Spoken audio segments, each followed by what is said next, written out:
Yespixel, episode 33, with our guest, Zagnaphein, and two guest hosts, Voladin17 and Wetbo.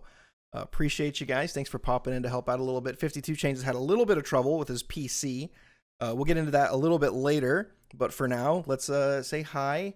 Welcome to Zagnaphein. But real quick, this episode of the Yespixel podcast is brought to you by hostage takers, okay?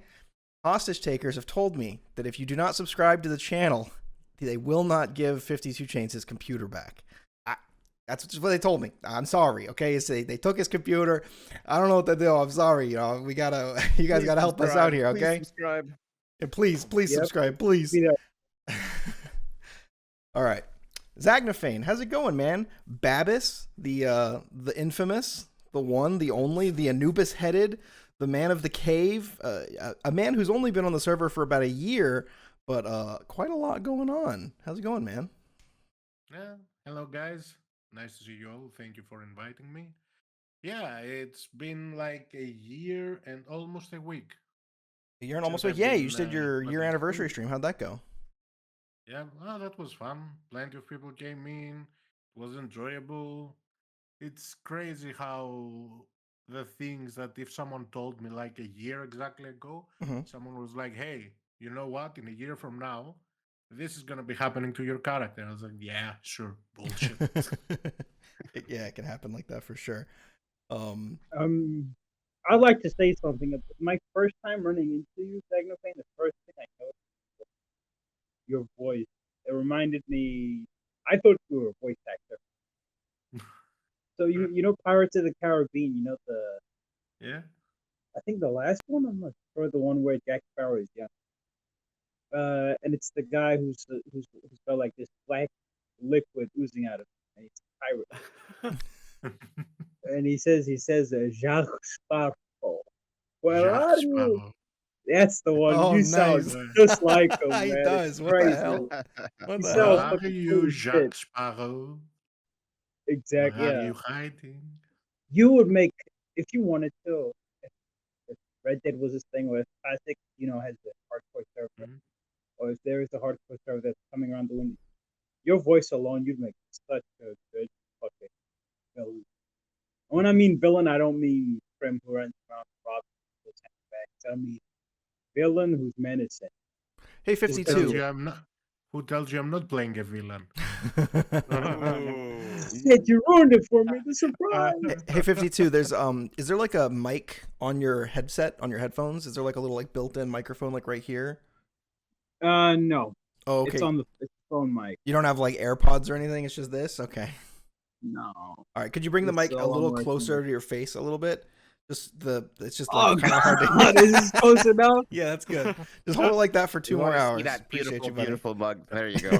Yeah. It's gonna be the scuff pixel podcast. Listen, we're thinking about a lot of people have reached out recently and said that they listen on Spotify. Okay, they don't get a chance to watch it on YouTube. Okay, so they listen on Spotify. So I want to make sure they can hear your beautiful voice. All right, that's all. They won't even see your face, so don't worry about it. We have to look at it, but that's our burden to bear. Oh man. What do you mean by that, motherfucker? Nothing. Moving on. Yeah. So, Zach, tell us a little bit about. We have some like standard questions we usually ask everybody kind of to start off. What was your experience? How did you figure out about role play? What led you into role play in the first place? Okay, so I've been role playing since I've been 13. I'm now 37. Been playing D&D, Advanced Dungeons and Dragons. Man. So the thing is, besides D&D, Vampire, of course, and a little bit of LARP, which I'm not sure if I should be proud or not for doing. Hey, LARP. listen. Sometimes you got to get your friends. You got to go out into the park and you got to beat up on each other and pretend that you got to what is it? You have to be like obfuscation. I'm obfuscated. You can't see me.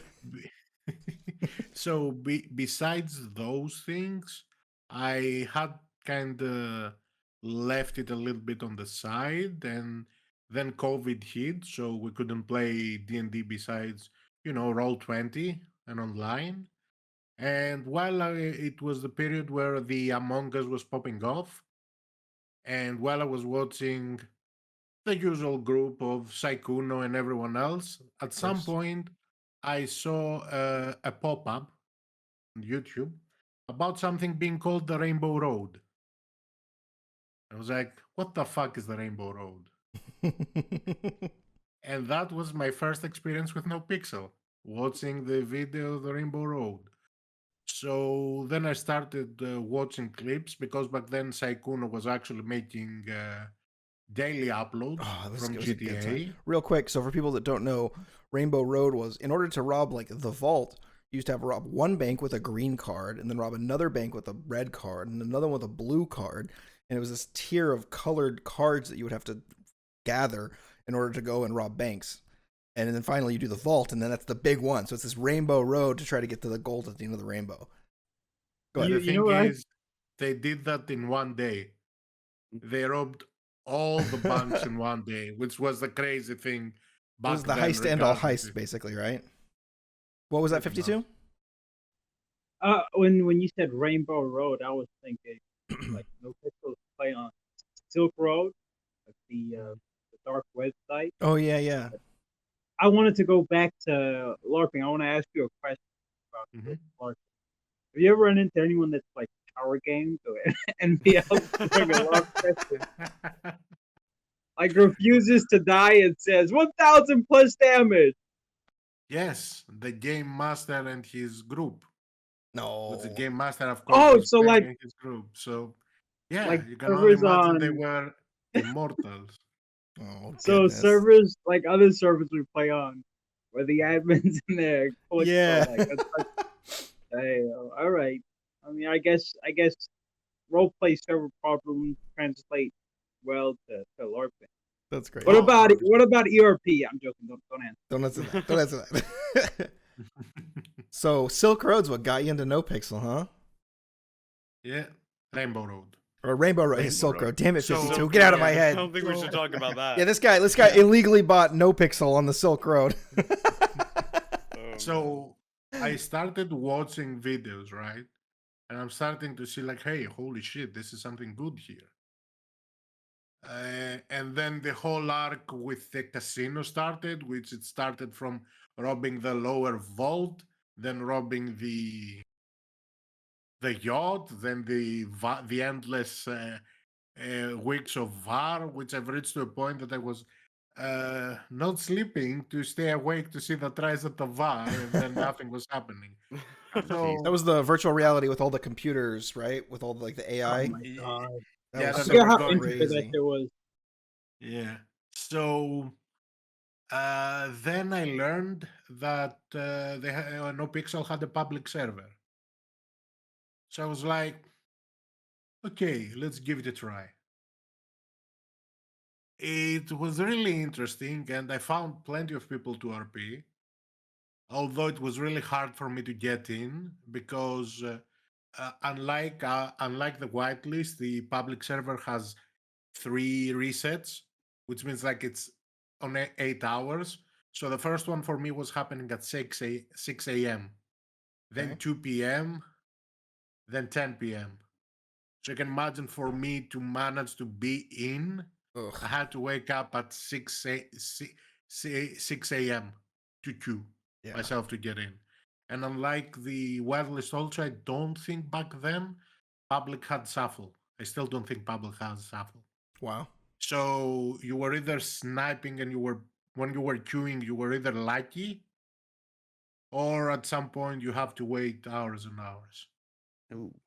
So then I started getting interested. Still it was Babis and an Archaeologist, which some people were telling me, dude, you're doing that on public. I said, yeah, RP is RP. Then there are great RPers in public, and some of the good RPers in whitelist have been selectively picked from public That's true. We've to had a get bunch on the whitelisted podcast. also. Yeah. So it was really, really great. And while I was moving, I decided one day to go for to apply. And after a couple of attempts, Here we go. here I am. How The many party total attempts for the whitelist server did it take? 4. Woo! Cutting it under the wire on that one. Oh. Oh. 52. was You're a crazy. 4 application Andy too, weren't you? Yep, I am. So was I. Yeah. The Which the is Very crazy, by better the way. than- Think about that. This is why I think they're moving away from the written system to like send us clips and stuff. Mm. Because now that means we're going to be getting people who aren't role playing for the first time, right? Which that's fine. I liked role playing with those people, but I think as a whole, if we raise the floor of like people's experience role playing, it's going to bring higher quality role play in the end. But also think about Wetbow, 52 Chains, Zag. You guys are all incredible role players, and the fact that you almost were permanently denied the ability to get on the server, that's crazy. That's crazy. Because you guys are awesome and incredible, but it's just the format might not have worked for the style of your creativity or something, right? It has to do sometimes with the anxiety when you have to write something. And from what I noticed with my applications, which I figured out after I got the whitelist, is sometimes us who have been playing D&D a lot, and we've been dungeon masters for many years, sometimes you forget to think with the mind of the player and you think with the mind of the dungeon master, which isn't necessarily a bad thing, but when you need to realize that you're not getting in the whitelist as a dungeon master, you're getting as a player. So you need to start thinking a little bit more, this and that. And I'll be honest with you, I never expected that an archaeologist would actually be a thing in Nopixel, Yeah, and I think it's especially so sick. I think in GTA 5. it's So awesome. why did you like decide to role play as the archaeologist in the first place? Like, what was the inspiration there? I'm a self-insert. Wait, you're an archaeologist in real life? No. I wanted to be when I was a kid. So pretty much I made my childhood dream into a pretend thing, but in the end, I get to experience it a little bit by myself, which is something that I really, really loved. And one of the fun parties, I used and I still watch Dark Overseer's stream. He's the man who made the Liquid Library and the Clean Manor. So while I saw the clip of the Clean Manor, I saw them opening and getting into the manor for the first time. His streams were vibe for me. Oh yeah, he's got a great vibe. Until everyone was waking up. I was sitting there, and I was discussing with his community. It was really great people, and they were actually asking me every day, like, "Hey, do you have fun in public? Are you gonna try the whitelisted and stuff like that?" Oh, So that's great. those were the reason that I pushed myself to apply on the whitelist, and they were like, even Darko, when everyone was like, "You should try. An archaeologist would be great, would be unique." I mean, it took me 4 tries, but Yeah, but look at you now. I mean, he was made right. it. Yeah, good job, man. Alright. It's so hard I've to got play like a unique character like that. Go ahead, boys. I've got a question for you, Zach. Mhm. Before you went on Nopixel, you were watching a decent amount, right? When you transitioned over to the public server, started running into these people that you used to watch a lot. What was that like? Was there any anxiety there, or did it come No. naturally? What was that like? In public, no. But I can tell you, when I got to whitelist, the first time Babis had to speak with Buddha, I was terrified. Like Darko, when Darko saw the clip, he was like, "Look at him, his voice is crackling." And actually, my voice was crackling. That's It's so like, funny. it's not that I used to be his viewer and then I ended up RPing with him. It's the presence of his character itself, right? Yeah, Buddha has so much weight on the characters he plays. He He's does. really So, good. and you know that But if you Buddha. fuck up, same goes with Dean Watson also. He was and when I called Leslie Lindbergh for the first time, And it was like when you talk with people who can RP wise always, right?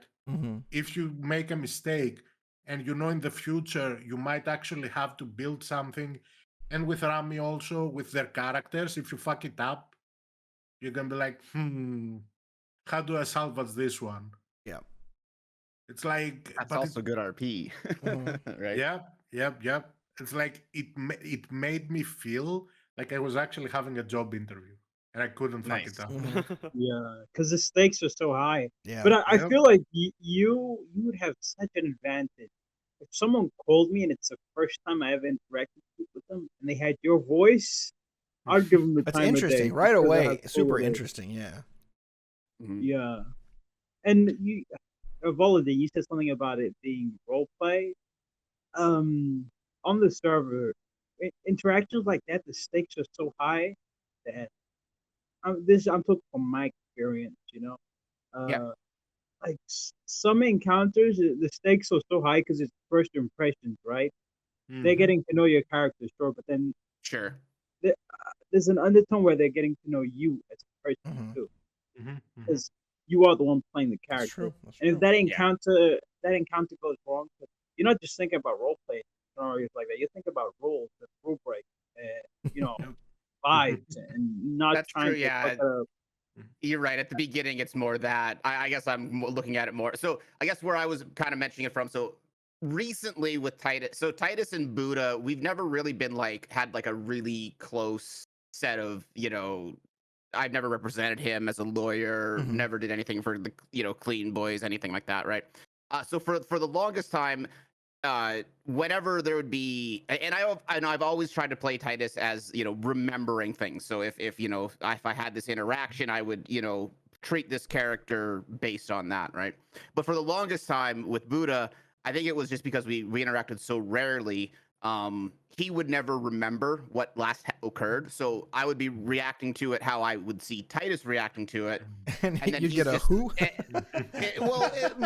more of like the last time it was antagonism, and then he calls me up and he's all like friendly, and I'm like, Buddha, the last time we talked, you were really mad at me. He's like, what do you mean? I don't remember this. I have a You goldfish told me to memory, fuck sort of thing, off. right? Yeah, right. That sort of thing. So Water that's under kind the of more bridge. where my comment was coming from. But I totally agree with you. My first time that I ran into someone, it was like on my first day or whatever, and I ran into Mr. K. He was Chang at the time, right? In the Ladybird, driving by the courthouse. I did the same thing. I was shitting bricks. I was like, hey, how's yeah, I'm just right. It was terrible. So I've been there. I've totally been there too. Now that you mentioned that, I remember the first time I ran into Mr. K, and this was before the whole facelift thing. It was 2.0, and I was Mhm. on the server for like a couple of days, and I didn't run into him because I usually hopped off. I was just an EU guy. I ran into him outside, the bank opposite Pink Cage. He was Yeah. there, topless, half naked, just standing out there. And I said something about his droopy nipples. And I said I was gonna put him on the street and make him work the corner. I was in this stream. I remember this. Yeah. And then one thing led to, because I didn't just say something out of pocket to him. I said something out of pocket to like a bunch of guys. Back when Tyrone Biggums was on the server, I said something to him. Dex, I said some crazy thing to him. I don't think I got to run into the Lean Boys, but I almost had to. Dude, the funny thing about the Mr. Chang thing is he was down. He's like, oh yeah, you're gonna turn me out. Dude, he was so in for it. It was so funny, dude. Then all those things accumulated into me being handcuffed at the back of Form Drive. That baseball field? The baseball diamond, yeah. Yeah, I got handcuffed there, and all these gangs and their gang members and gang leaders were having a cookout, and everybody was asking where the meat was at, and they set me on fire. Oh, I love it. That was like, dude, it was like my third day on the server. It was a great community building moment because he brought all the Southside gangs together. It was so nice. Sure, I guess. I'll be honest. I was a little bit salty about that. I still got that dog in me. Sometimes I don't want to lose situations, but I've outgrown that. I'm not salty. I swear. I don't get invested. I My swear. so my first interaction with people I was watching or I knew was with Dundee. Oh no. So Oh. I was driving a bike and I went to Vespucci, not in the Billabong though. So he hits me with a car. It was my almost second week in the server. And go out, he searches for me, he robs me, he gave me my money back at the end. And he was like, I said, like, I'm sorry, I don't know about the areas and stuff. My character didn't know, right? Yeah. Role playing Then on a he role play goes, server? yeah. Oh my god. Yeah, I think someone told me that. Are you role playing? What the fuck? So he sees me and he says like, "Oh my god, look his clothes, look his outfit. It's probably his first day here." It was like 2 weeks in the city, and I was being ridiculed about my clothes. And I was like, "I'm gonna destroy this man one day." This is- then I saw the difference. I went to change my clothes and make a proper outfit.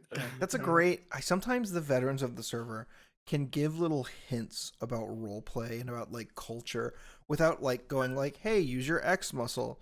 Sometimes they can rob you and make fun of the way you're dressed, and that can make you go like, "Oh, I kind of look like a default character or something like that," right? Oh. Yeah. DOJ is very good at ridiculing new people coming in, and you want your weapons license? Well, how about you get some fucking eyebrows, huh? How Yeah, about that's a that good one. before you get a weapons Classic. license, right? Right? You know, I Yeah, charge people. I charge people. I very explicitly, as a lawyer, I charge people to walk them through the getting a weapons license thing, and I go to be clear, you don't need a lawyer to get this done. But if you pay me to walk you through it, I guarantee you'll have a better time. And they go, okay, all right. And they'll usually pay me, $5,000 or $6,000, whatever. If they're poor, I charge them. I give them I tell everybody I have a sliding scale. I go, hey, if you're rich as fuck, you pay me like you're rich as fuck, and if you're poor, we'll work something out. And I'll usually do it for free if they're like brand new, right? But if they're rich, basically I'm saying like, if you're rich, give me your fucking money. Why do you have all these pixel dollars? Give them to me. But I have a little contract. I'll send it to you later to show you. I have an eyebrow replacement fee. It's $5,000. I was like, don't have eyebrows. I'm like, oh, it's an expensive one right here. I love it. I locally source my eyebrows from all the strays around town. Don't you worry none. They're humanely sourced. I was gonna ask you, Zeg, what were like?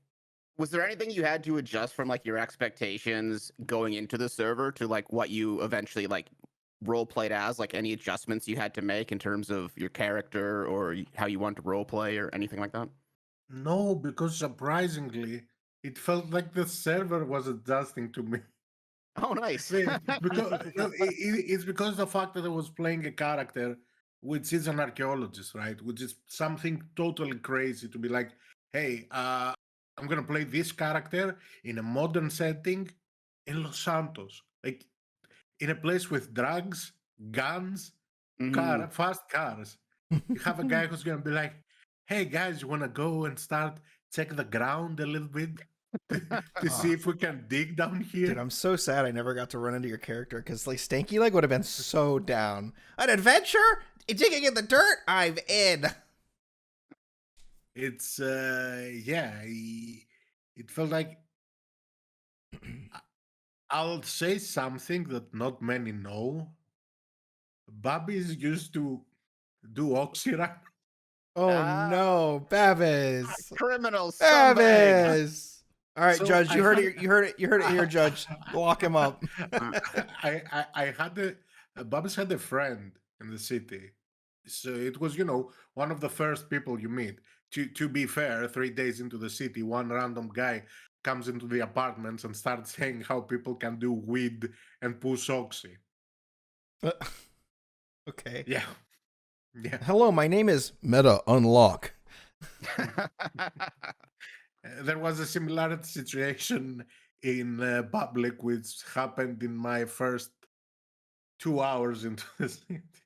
Oh no. So I had a guy in public, who in 3 weeks he was doing weed runs since the day he came to Oh the city. no. Oh, jeez. So this guy, I don't know, he stopped being in the city, he stopped playing, he got bored, I don't know. I didn't even have his Discord, right? It's just, and since then, Babis didn't do anything like that. Like I'm just saying, you're not a criminal if you don't get caught, right? So Well, there you go. Oh. There you go. Yeah. Come on, man! A couple of Voxy runs to clean the the dirty laundry from fishing. Come on. There's nothing wrong with that. Oh well, if Webbo says it's fine, then it's fine. That's Yeah, that's just how I am. Yeah, and I'm the king of Civ RP. Yeah, that's true. He is. I think he probably is. That's like, I've got a. Can you hear me?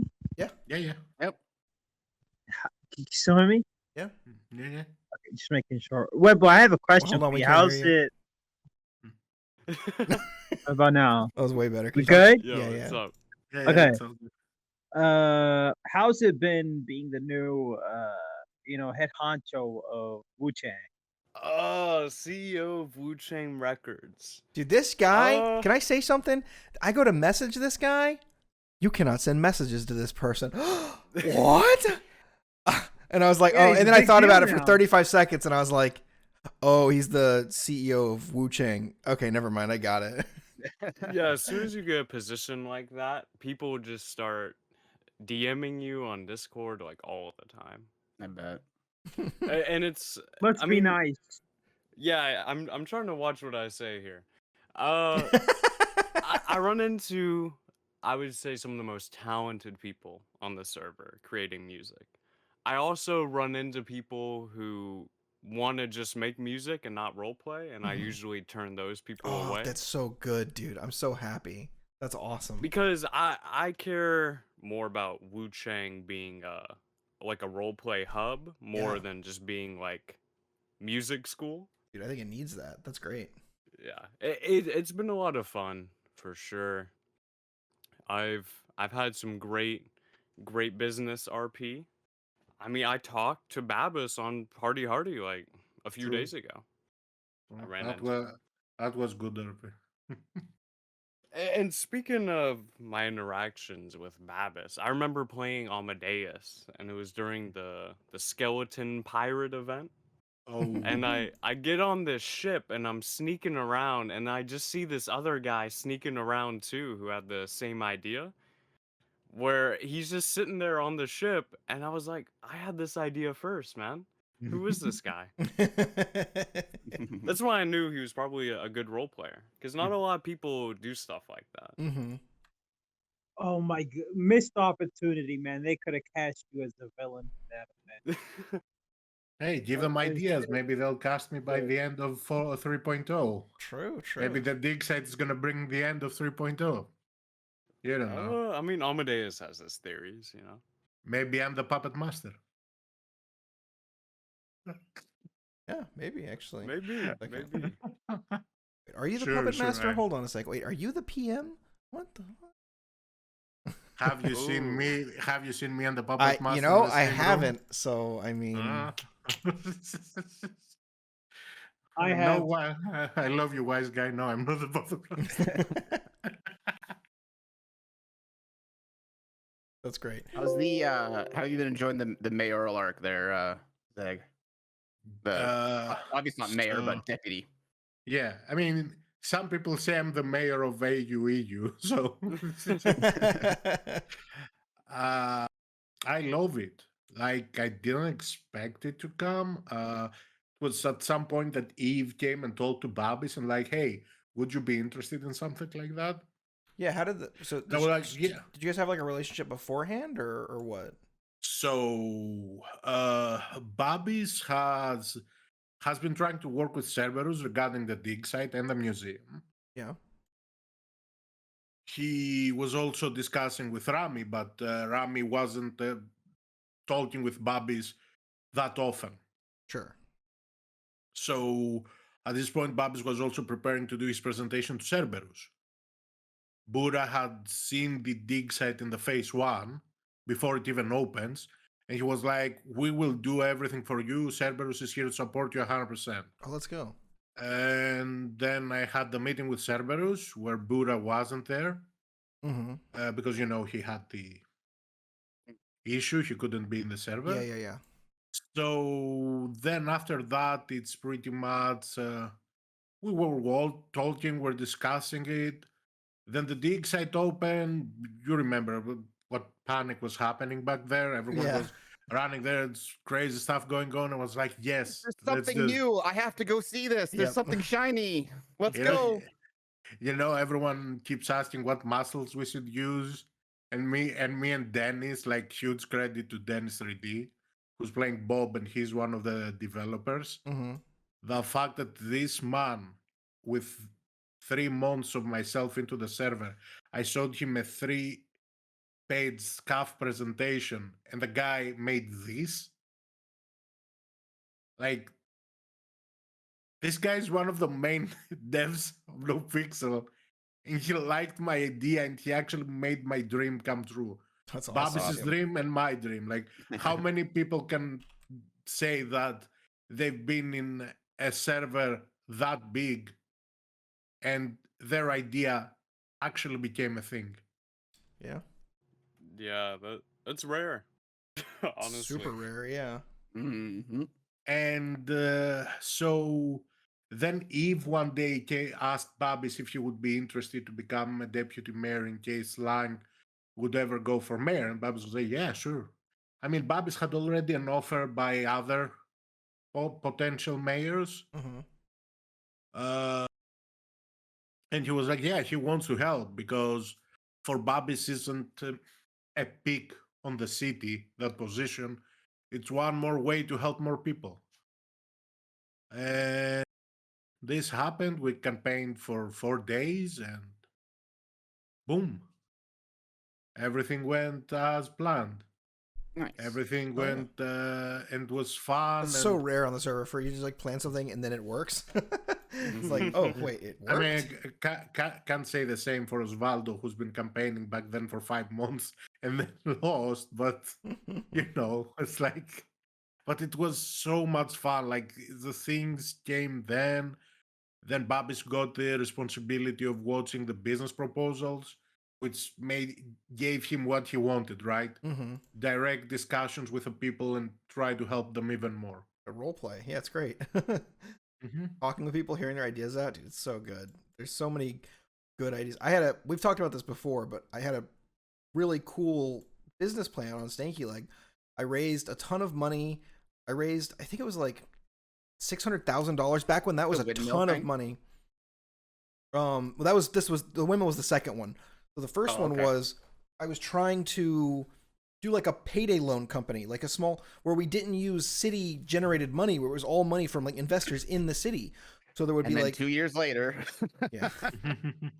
And they told me no at the time because I guess their role play was that they didn't want any competition, but like they gave me like weird, they were like, I don't think this is healthy for the city, and they kept trying to make it sound like it was like an out of character thing, but it was so weird. I just got so frustrated. I was like, whatever, fuck this. I'm annoyed. So it didn't end up happening, but that's sometimes the balance, and that's something that I've noticed, in especially all my time in the DOJ, right? Sometimes you just have to make that out of character decision that was made an in character thing, right? So it's entirely possible that was what happened, right? Like, yeah. Doesn't mean I have to like it. That's true. But yeah. Yeah, so but hearing people's ideas, and if there'd been someone there who was like actually interested in the role play more than like the role play beyond their role play, really. If they'd been willing to go like, oh, this is going to create a lot of very interesting events in the server, then I think that could have been very good for the server, good for people. I think it would have created a lot of like I really like miss petty crime in the server. And I think like loan sharking would be like a really fun way to do it, but like semi-legal loan sharking where you get to have these really fun interactions with the police, where it's go, oh, did he trip down the stairs? Oh, that's so sad to hear. Well, hey, could you do me a favor? And when you go to see him in the hospital, could you remind him that his due date's on Thursday? Thanks. Like, oh, dude, that's so good. Oh, But yeah, just stuff like that, man. I love it. Yeah, when the Yeah. when the entire discussion of balance comes into role play, right? Like it just rips you straight out of any type of immersive scenario we're in. Now you Mm-hmm. have to take this other thing into account. That's going to force you to role play a way that you wouldn't consider role. That's one big issue. Not issue. That's one big thing you have to come to terms with if you ever play. Probably Rolling can agree with this. If you play someone in DOJ or the police force, anyone that's got like soft admin perms, you have Mm-hmm. in the back of your mind, you're like, if I do this, would this be like it's powerful? Would this be this or this? 100%. Type? Yeah. Yeah, and Mhm. that's the one thing I don't like about. That's one of the things I don't like about playing that type of role where you have to consider those things. When you're playing a crim or sometimes even a civilian, those things don't come up too often. You can do whatever the hell you want. Just don't NVL or Pirate Game Yeah. or RDM or B. But other than Yeah. that, you're usually good. Yeah, like I don't have to worry about it too much because like I specifically built Titus to be clean. Like Titus is not ever supposed to have a dirty record. If Titus ever has a dirty record, I don't know where the RP is going to go, but something will change. Something will have to happen. Like he's specifically built to not do it, right? Mm-hmm. But that being said, even still within that, there's still the response. Like so okay. So like for example, just using the easy example of Bill Mays because Bill, right? Like I couldn't do Judge the way Bill does it. It doesn't fit my character, right? And so I don't have to worry as much about kind of what you're saying with that 52 in terms of like because my character's not going to go and do outlandish things as a judge. He's just not going to. Right. But there's still the parts of being a judge where you're sitting there and you're like, okay, here's this decision I want to make for whatever reason. It fits with the RP right now, this specific situation. But then it's like, okay, but how does this apply to everybody else in the server? And is that fair to everybody else if I make this decision here, right? And it is a balancing act. But luckily we have, like, I don't know, I mentioned this before when I was the guest, right? The DOJ does a really good job, in my opinion, of kind of talking things out more often than not as a group and being like, okay, let's build consensus on how we feel about this situation, right? Now, obviously, it doesn't 100% work, but more often than not, right? Yeah, you guys do a pretty good job, I would say, of dealing with shit like that. But it also creates a bunch of like okay, so like Lean right now. I think Lean's a great example right now, right? I have every cop calling me right now, being like, "Hey, can we charge them with Lean? Can we charge them with Lean?" But then Are it's like, people having purple drink on the streets right now? yeah. Oh my god, so But then funny. it's like, okay, we could just like write a law that's like, hey, Lean's illegal. But where's the fun in that? Where's the RP behind that? Yeah. Where's the storyline behind that? Right? Like it's just so sometimes it's that balancing act as well of like, okay, can we just go and prescribe and write a new law? Sure, absolutely. But let's let the server dictate when and how that happens, right? Yeah, I like that. I think that's a solid way to handle it. Yeah, it should be that way. Mm-hmm. Babis. Yeah, Sag. My actual name is Babis also. So. Oh, doxed. You heard it here first, folks. Oh. It's not like you'll see it. And what was your address again? What was your address again, by the way? You need that social security, the credit card. Those silly 3 numbers on the back of your credit card. What are those even for anyway? Like, geez. Have you had to do anything? Have you had to do anything as deputy mayor that has made you go like, I really don't want to do this, but I feel like as deputy mayor, I kind of have to? I don't think there is anything that I've said to myself that I kind of have to. Unfortunately, even the powers the deputy mayors have are limited. So I'm not being forced to do something. Like if I had given, for example, 500 licenses, and then it was the 501th in the same day, I would probably be like, God damn it, I have to do it, don't I? But as deputy mayors, we don't have the amount of, power people think we do. I mean, there is the mayor who decides most of things, and if we suggest something, it will happen, but maybe. Maybe. So that's a limitation also. What's the most exciting thing you've got to do as deputy mayor? Because I know that can be a pretty. You can make people's dreams come true a little bit as deputy mayor sometimes. Yeah, pretty much you said it. I'm on the Department of Business Approvals. I don't think there's anything more exciting on the deputy mayor part than being able to see how great some people write the proposals, how bad some people write the proposals.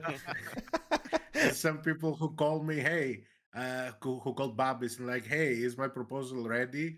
Approved and stuff. I was like, dude, you didn't even uploaded the proposal. Oh, jeez. There's some cute little moments like, you're like, oh fuck. Yeah, I remember sometimes when I used to do a bunch of business proposals and help people out with that too, or even just hanging around City Hall, right? And you hear the smile in their voice when they've been approved, and that is very fulfilling. I found. I don't know about yourself, Sag, but Well, I love it. I love it. Babis loves it. I mean, Babis lost access to a go-kart because he didn't approve the specific business.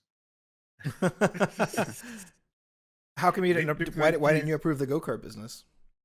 No, it wasn't a go-kart business. So Babis had keys to the house to a house who a person put a proposal on, but what it got declined for reasons, right?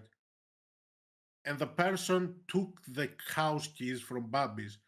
And the only reason Babis had keys to that house is because she could drive the go-kart of another person.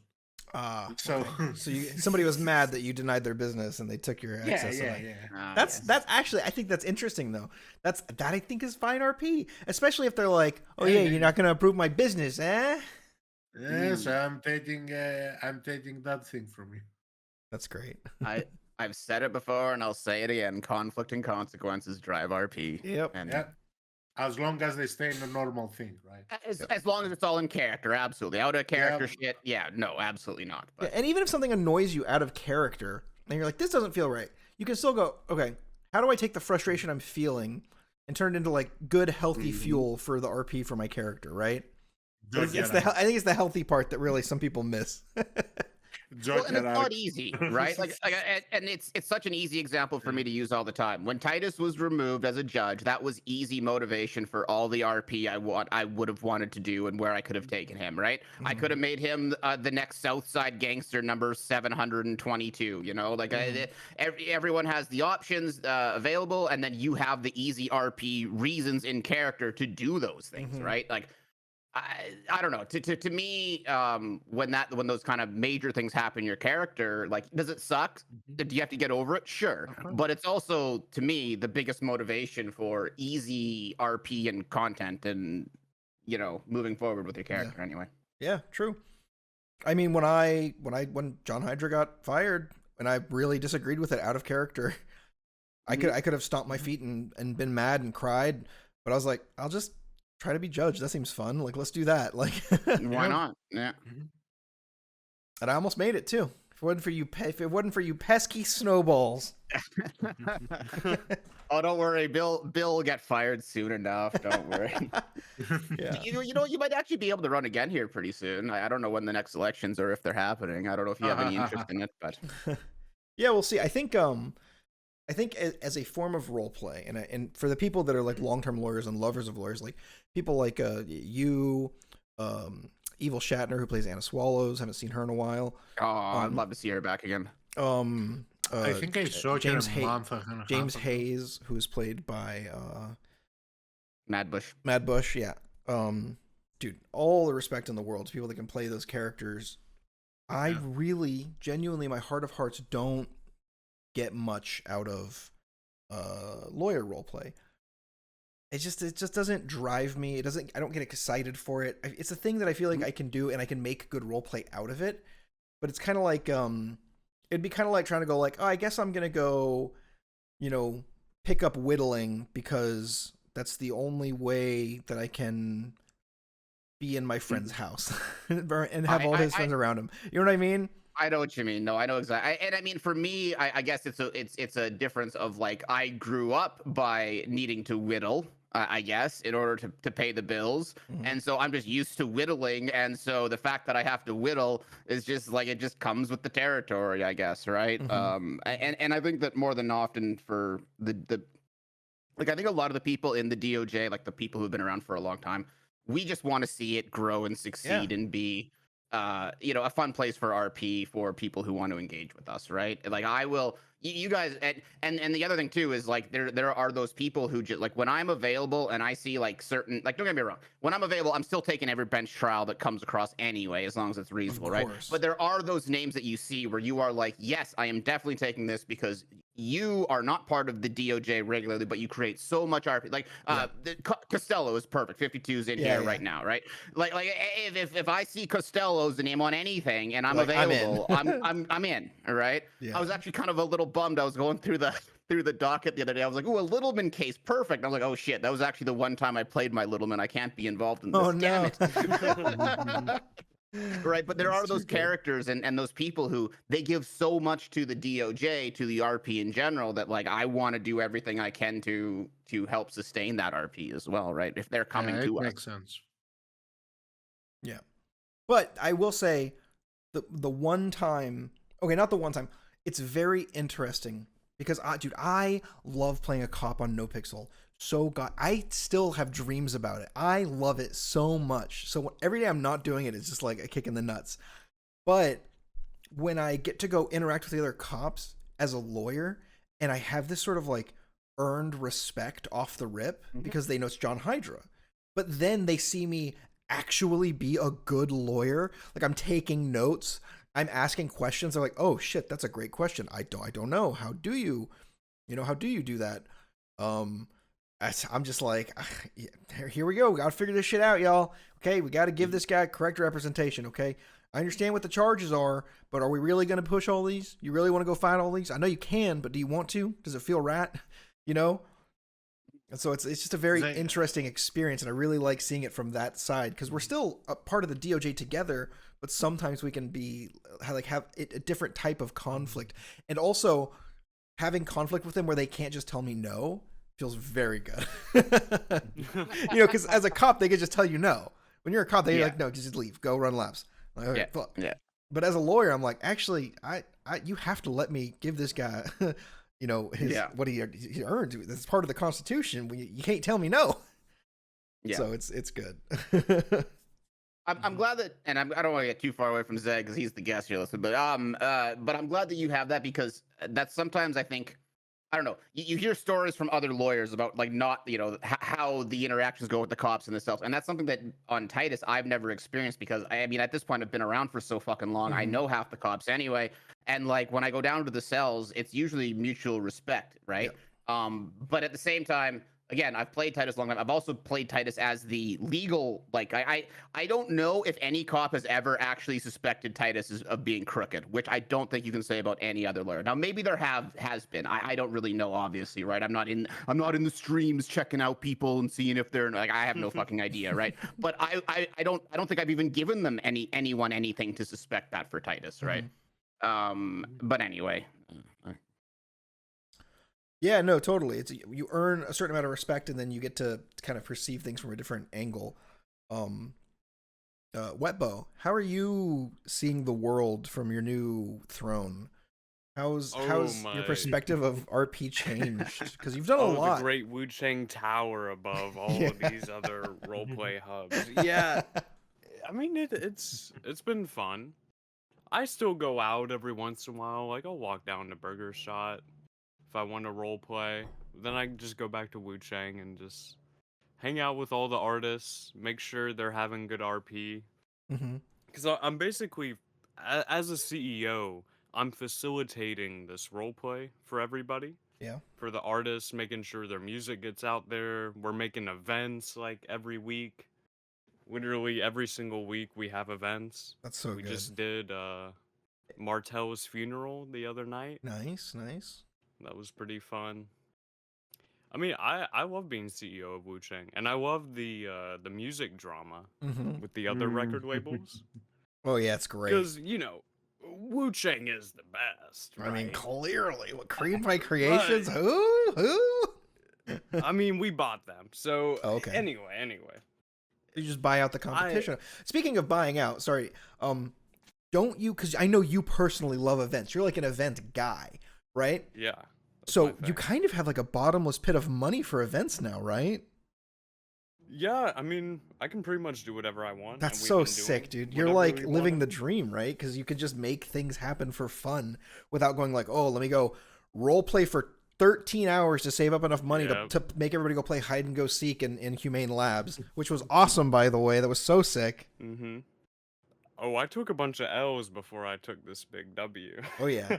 It was a few years in the making. Well, But that's yeah, good, man. the record label drama is awesome. I love seeing the other record labels try to fight against Wu Chang. I love doing all these events. I love the drama with some of the events right before where we're trying to get everything together. Mm-hmm. It's all just so fun.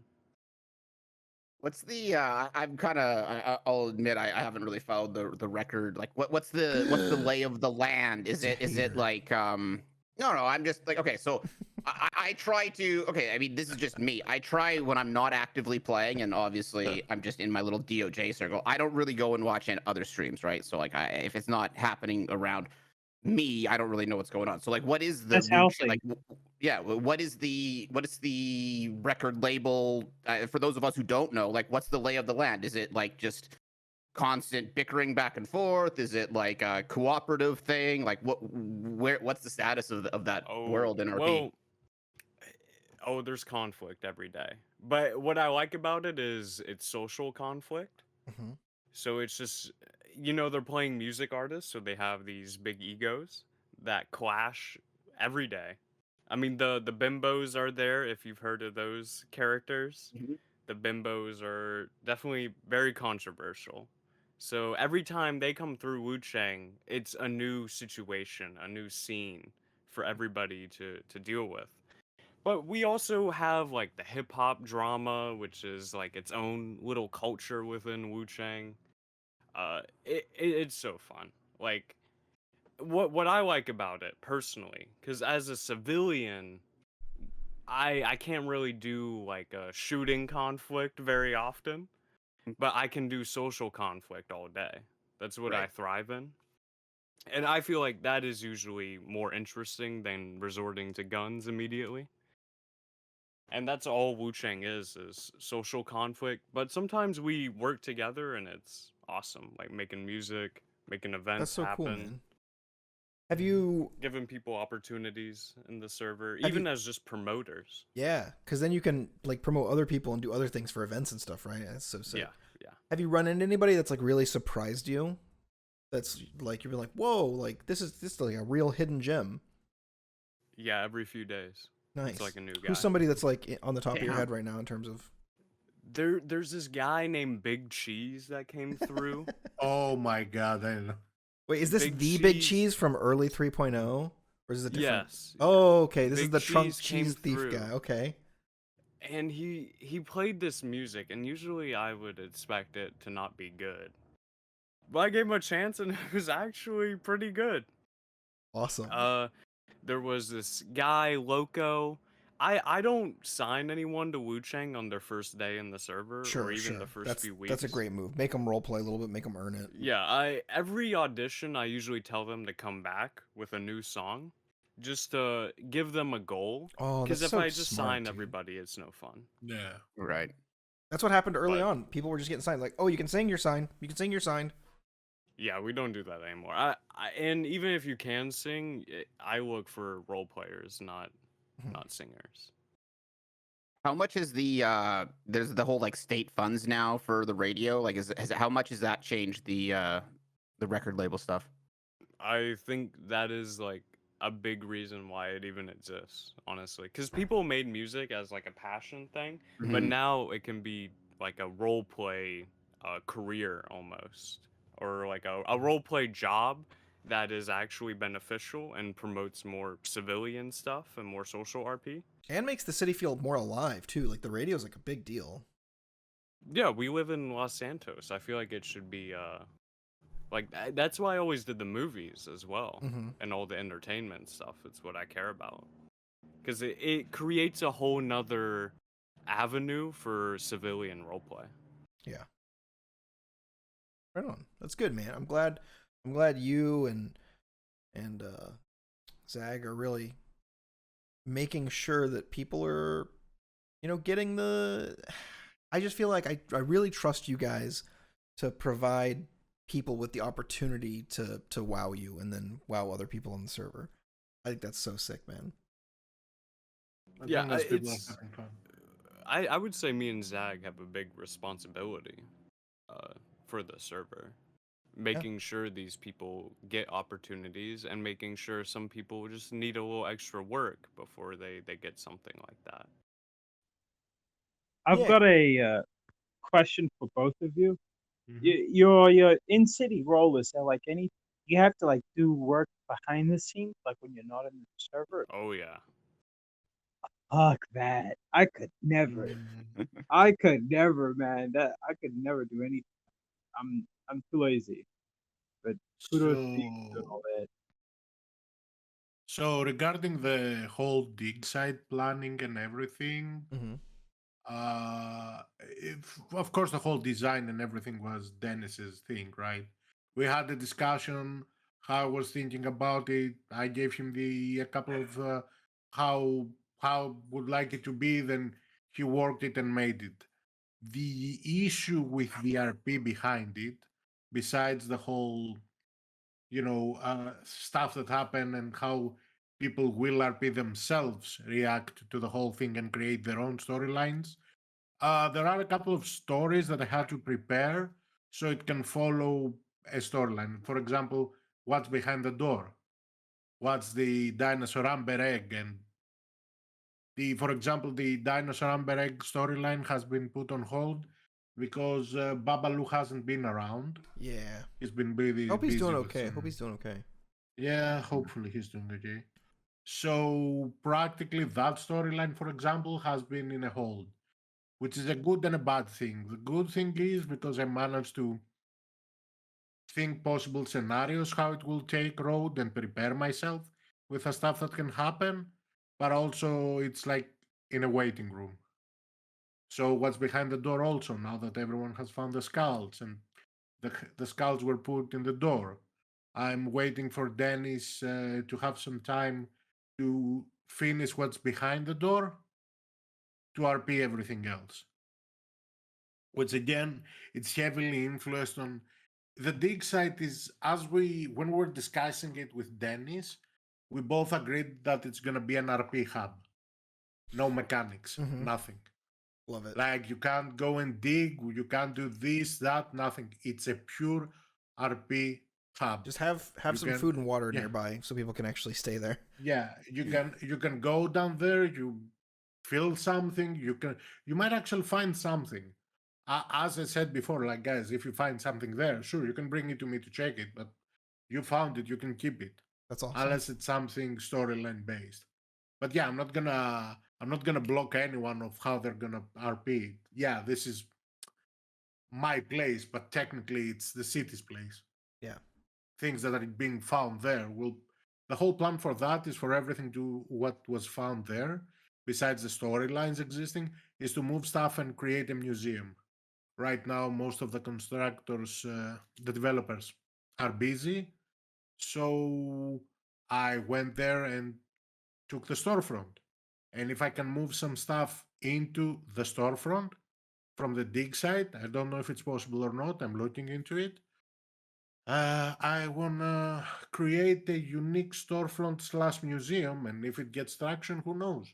Maybe in the future, one of the developers likes the idea and be like, "Hey, people like the museum idea. Let's go build one."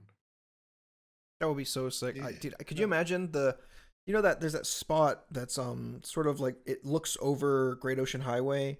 It's kind of like a museum, honestly. People only ever use it to like do dirt bike getaways, basically.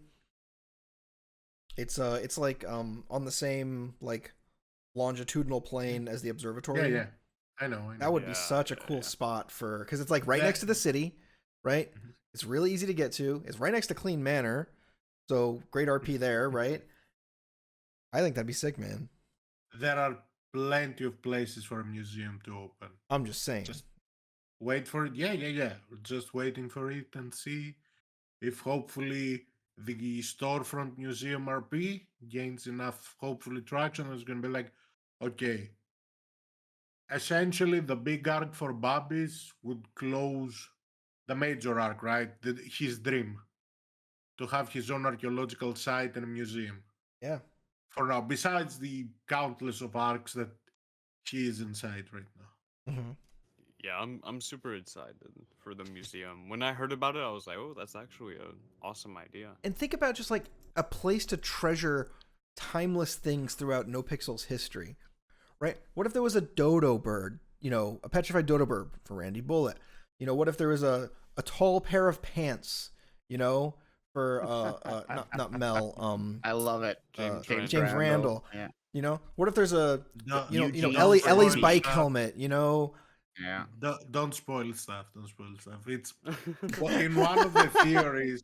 So one of the wings, no. On one of the wings of the museum, the plan is to have the modern history, aka 2.0, 1.0, 3.0, big times, all old cuts from the clubs that changed, and they can be taken and be put on, and so many things, and the cool, dude. possibilities of RP that can happen. But again, this is a construction thing. If I can manage, this is a development thing, not a construction thing. God damn it, RP.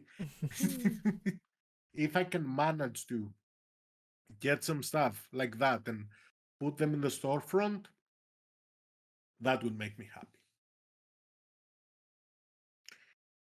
Because I'm not a dev, as some people think, or an admin. Yeah. the OOC work that goes into this stuff is crazy. Like you were asking, 52. Like I have to listen to all the songs that people submit that they want on the radio. I have to listen to all of them. I have to submit them to the radio. Make sure I have no typos for that stuff. I have to make sure people get paid for the radio. I mean, there's a lot of just out of character work. I wrote like a whole guidebook for Wu Chang that laid out the foundation of the company and its direction, all the events we're doing this year. I mean, the stuff you have to do, OOC, for a lot of these civilian businesses is crazy. Even just the proposals, the business proposals, take a lot of out of character work. Honestly, that was one of my favorite things to do as a lawyer, but also one of my least favorite. Like I love doing the paperwork. It's just something I enjoy doing, helping people out with that. But then actually taking the time to do it for like 20 different people is a huge commitment, right? Like it's a lot of work. For sure. And especially like when I was doing it too, it was at the time of the economy where like if I wanted to charge someone 20 grand for a business proposal, they were like, holy fuck, 20 grand. Like that's like so much money, right? Whereas now it's like whatever, here, have $1 million. I don't care. Yeah. But yeah, there's a lot of work that goes into a lot of those civilian businesses, and I think that's something that I think a lot of people take for granted, right? I don't know what you see, Babis, but I'm assuming you still get a lot of business proposals that are like a couple bullet points, right? Plenty of bullet points, couple of bullet points, plenty of bullet points, plenty of new Dodo businesses. Yeah. Just not being named Dodo. Unfortunately, even in RP, people can't understand that some things are construction based and they take no really bad. Yeah. I'd like to play devil's advocate, but I'll be honest. Businesses and business role play, I feel like I mean, the three people here whose characters are deep in that shit in other facets. But I feel like business role play, it's taken away from like back in the day what 2.0 had. It had spontaneous role play arc where people are willing to take risks. They're willing to develop storylines. They weren't too committed to one thing. They were moving, they had energy to do shit in the city. I feel like business role play, it introduces a different form of role play. I'm not saying the other form that I just referred to is better. I just enjoy it more compared to. I feel like business role play is like it's role play, but super grounded, so grounded that they're like anchored to it, and you're not willing to experiment without doing drafts, talking to people, endless dialogue. Mhm. I feel like it makes it's made role play very stagnant on the server. I know, and I I want feel like more of that. yeah, uh, I can but understand. Everyone has different tastes, but I don't know. I feel like in an environment like that, I'd sink, man. Because I have to be doing something. I've got like I don't know. Maybe I have undiagnosed ADHD, but there has to be some type of progression, some type of change. If I'm doing the same thing Yeah, there 2 days is. Your back to your back, business get approved, and then you open your business. Isn't that progression? If you do that something wrong, you go back to the whiteboard and you start thinking what you did wrong to move forward. uh, yes, all right. There is progression, but it's super like micro managed, calculated, and in my opinion, tedious. It It's also I like can depends on the certainly. Oh, business, I would say, as well. I yeah, mean, Wu Chang, we do more than just music. Like, we literally just do random shit all the time. Like, we Mhm. had, like, a Wu Chang dinner just randomly the other day. We're having, like, a cruise next week. Like, and for the business conversations, I enjoy them because the social conflict. And I like working with other business guys trying to create something for people to go to. And usually events bring people together so they can create their own role play and it gives them a unique environment to do so or meet people. That's one of the main reasons I do business RP is to create opportunities for other people and create moments in the server or unique situations for other people. I But like to yeah, I I would can't like do it to every be day. That's why I have a alt. I have Yeah. multiple characters. Yeah. I want to be devil's advocate again. Events on the server, uh, they're good. They help you like turn certain locations into hubs Hmm. and make people encounter people they wouldn't encounter usually. I've gone there a couple times with my characters, but I feel like it's been done so much that now there are people who go there just to be there and they stand around. Yeah. It's like a it's so the issue admins had with the apartment where people just stand around there. I feel like people have gotten so complacent with shit on the server that they go to events, they stand there, and if you engage them with role play, they tell you to they either tell you to fuck off or they're so you bring role play, they'll come back at you with some subpar shit that just drains your energy. I feel like it might not be an event problem, but like that specific issue is exacerbated when it comes to events. I've been to a For few and sure. I've noticed it. Yeah, I was gonna say I can totally understand where 52 is coming from in terms of like what it actually like adds to like the whole rest of the server. And this was sort of honestly, this kind of goes back to me, kind of the abolishment when the farmers market and Dean's Ugh. World were kind of changed, right? Like Mm, honestly, I really felt that, and I know for you, Wetbo, with what you do, probably not as important, right? But I really felt that those areas, not only were they great for as like a hub, as an RP hub, but also very specifically for civilians, right? Because true. as a civilian, if you're trying to engage as a business or a company or whatever, you're kind of locked in your own little bubble right now in terms of like, oh, I'm in this store or I'm in this storefront area or I'm doing whatever. And I think that the great part about those areas with the farmers market was it just brought everyone who was a civilian together. And Titus, in character, made a lot of connections that he still like. I still always go to Shrugway because I met Joseph at the farmers market, and me and him talked a whole bunch, and so now Titus has the customer loyalty, and he just always goes there, right? And well, I can understand why it was sort of dispersed in some ways and put out into these storefronts and all that sort of thing. I think that there was a bit of magic there for the civs, and I think we did lose it. And I would love in some way, shape, or form to recapture that in some way. And I think that would also lead to kind of a little bit of what 52 was getting at, because as soon as you bring all those people together, now you have, like what Croc Steve was doing with the parking and all that stuff, just creating the conflicts and creating just more, more chaos in those areas when you have the people there. I don't know. I might be a little bit, but I still miss those areas, and I would love to see at least some form of iteration to bring those back at some time.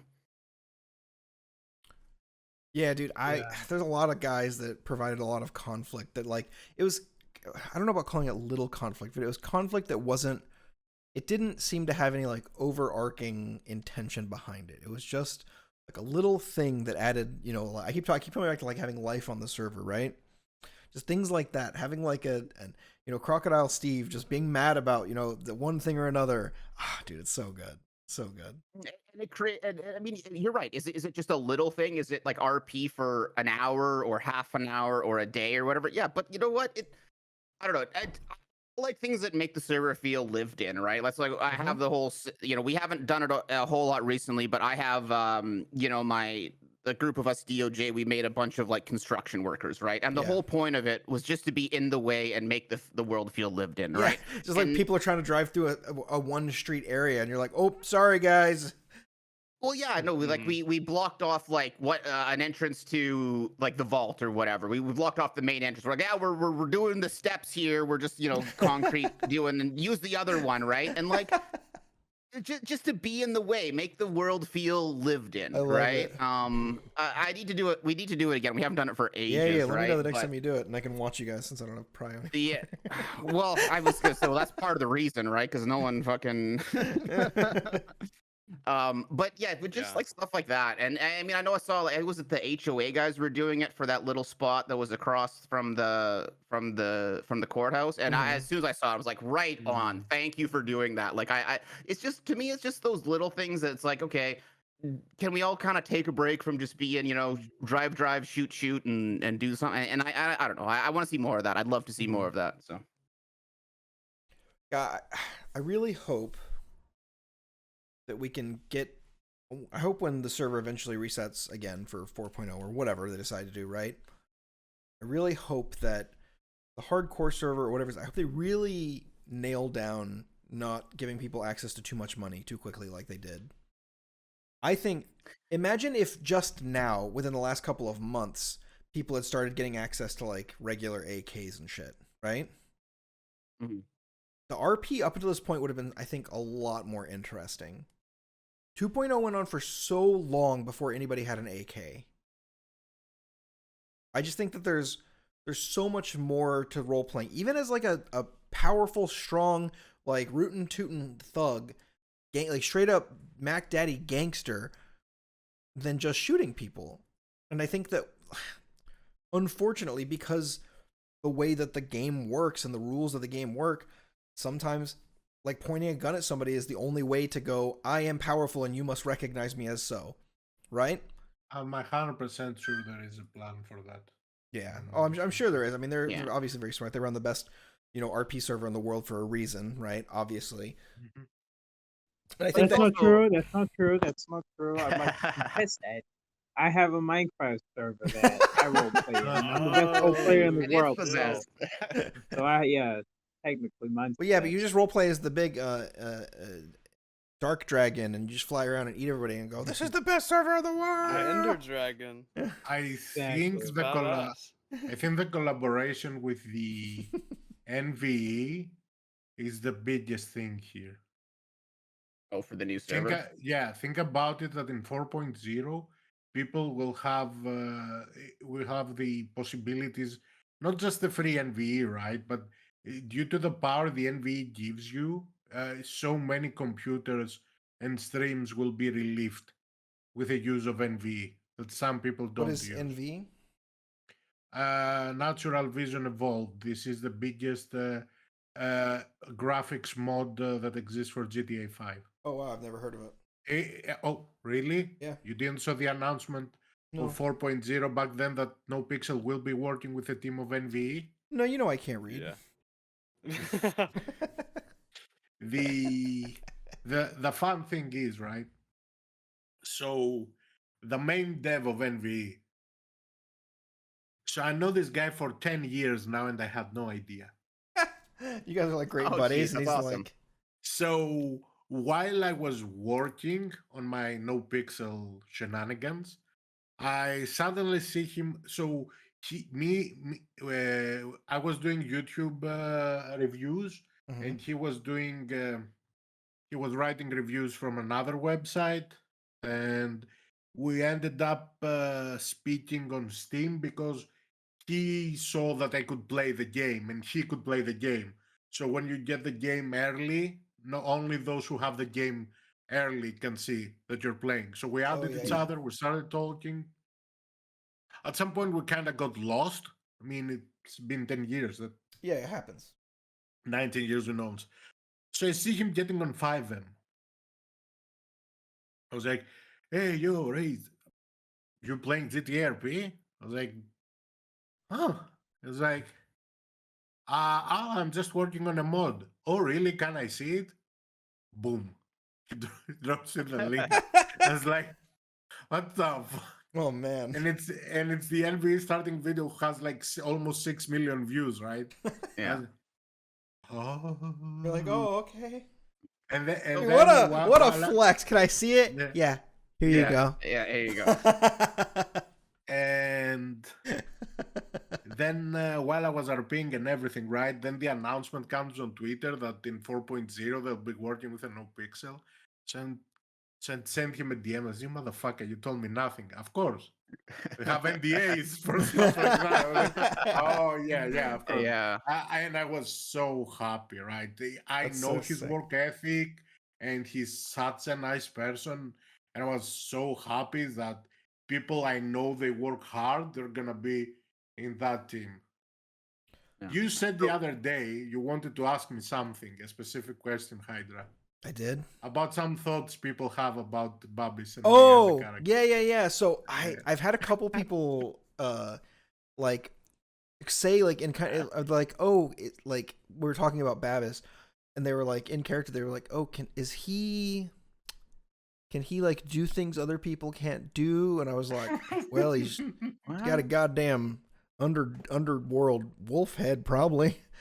And they're like, no, is he like, never mind. And then I was like, I don't get what you're saying. Just message me because I don't understand what you're trying to say. They messaged me and they're like, is he a developer? Is he like a dev?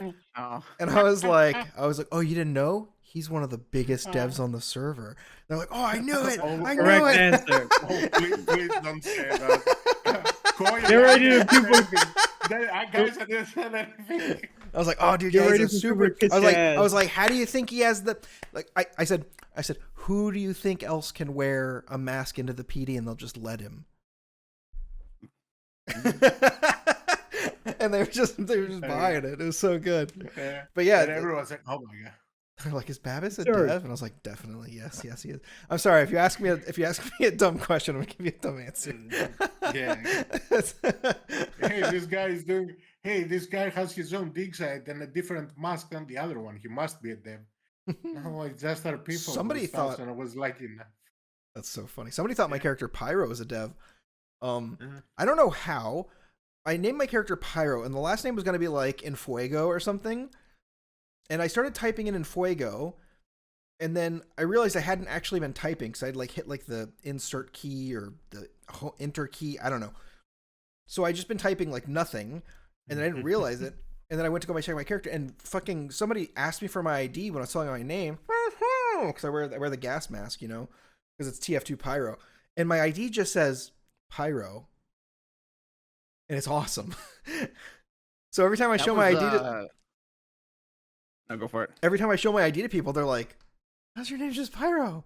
And then somebody was like, I was trying to get a car from somebody, and they're like, "I think you should come talk to this person. They only have a first name, and they look like somebody who might own a flamethrower."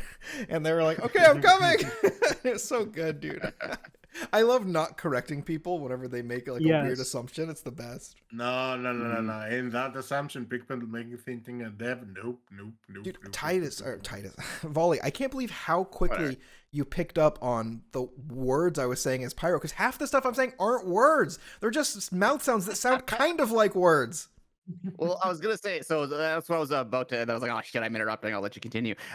That bench trial, by the way, is probably like that one as well as the. I think you saw the other one, the what Alex Bones. Those are my two favorite bench trials I've had since I've been judge again. And that one was great. My favorite part about that whole one was when we had what was it? We had. Who was translating for you? I can't remember who was translating for you. For me, it was Schnitzel. Schnitzel, And then right. for Oh, yeah, Schnitzel, it was the Schnitzel. Minecraft He had villager.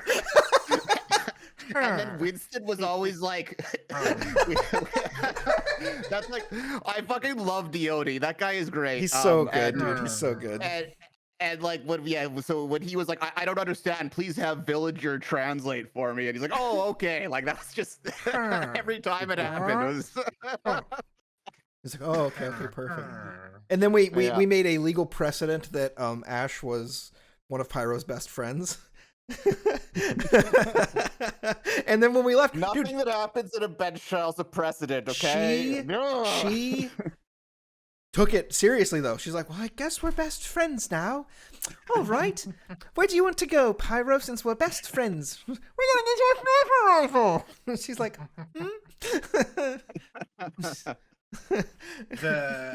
The thing though, right? I was so close and people told me I was stupid. I wanted to apply as a dev. Not as a dev, as an admin for 2.0. mm-hmm. But the thing is, I don't know 2.0. Like, yeah, people say, oh, it's an easy thing to be an admin. No, it's not. The hardest thing... See, isn't there going to be a whole bunch of change? Like, okay, call me crazy, okay? You're crazy. And I don't know what they're planning. And like you say before, great devs running a great, all the praise in the world, right?